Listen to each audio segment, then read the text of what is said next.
The little boy couldn't breathe, but no one listened. His tiny hands clutched his chest as he fought desperately for air. Every breath sounded weaker than the last, and tears rolled down his cheeks while panic filled his frightened eyes. His mother pulled him close, desperately searching for the inhaler that had slipped beneath the seat during takeoff. Her hands trembled as she repeatedly pressed the flight attendant call button. "Please, somebody help my son," she cried, her voice breaking with fear. When a flight attendant finally arrived, instead of showing compassion, she crossed her arms and said coldly, "Ma'am, sit down and stop causing a scene. You're disturbing the other passengers." The words stunned the entire cabin. Passengers exchanged horrified glances. A few stood up, insisting the child needed immediate medical attention, while others began recording the shocking encounter on their phones. The little boy's breathing became slower, his lips turning pale as his mother held him tightly. Terrified, she was watching him slip away. Then, without warning, the captain's calm voice echoed through the aircraft. "Ladies and gentlemen, this is your captain speaking. We have declared a medical emergency. We are turning this aircraft around immediately." The cabin fell into complete silence. No one had expected the terrifying truth that would unfold next. It was supposed to be the happiest trip of their year. Monica Williams had worked extra shifts and carefully saved every dollar for months so she could take her 10-year-old son, Elijah, to visit his grandparents. The trip meant everything to them. Elijah had severe asthma, but thanks to regular treatment and his doctor's approval, he was healthy enough to fly. Monica packed his inhaler and emergency medication in her carry-on, checking them several times before boarding the plane. As the aircraft climbed into the sky, everything seemed perfect.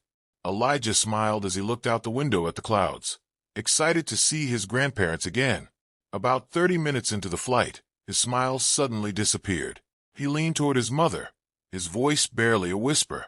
"Mom, I can't breathe." Monica's heart sank.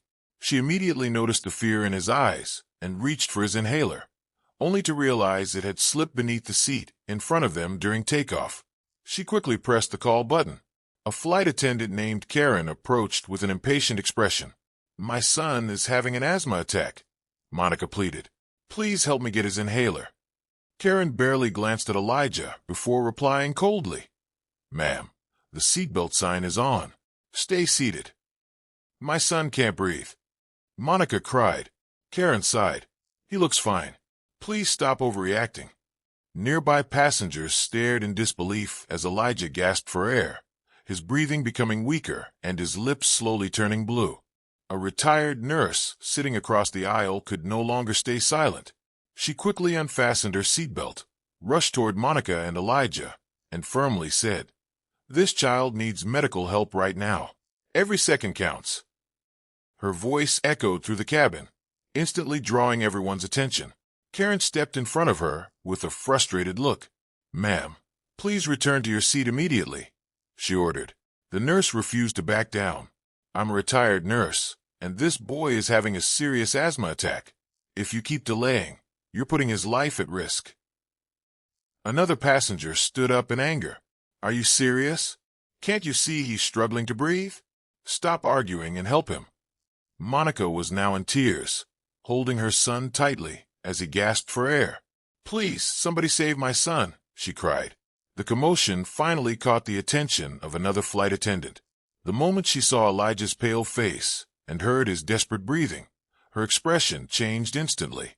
She grabbed the emergency medical kit, picked up the intercom, and urgently asked, "If there is a doctor or medical professional on board, please identify yourself immediately." An emergency physician quickly came forward, examined Elijah, and looked at the crew with urgency. "This child needs hospital treatment now," informed the captain. Within moments, the cockpit received the report. Without hesitation, the captain declared a medical emergency and requested an immediate return to the departure airport. As the aircraft made a sharp turn, the once noisy cabin fell into complete silence. Passengers stared at one another, realizing that precious minutes had been lost, and that those delays had nearly cost an innocent child his life. The moment the aircraft touched down, flashing emergency vehicles surrounded the runway. As soon as the cabin door opened, A team of paramedics rushed on board, carrying oxygen tanks and medical equipment. Without wasting a second, they placed an oxygen mask over Elijah's face and carefully transferred him onto a stretcher. Monica held her son's hand, tears streaming down her cheeks as they hurried toward the waiting ambulance. At the hospital, doctors worked quickly to stabilize Elijah. After examining him, they delivered news that sent chills through everyone involved. They explained that if treatment had been delayed by only a few more minutes, the outcome could have been far worse.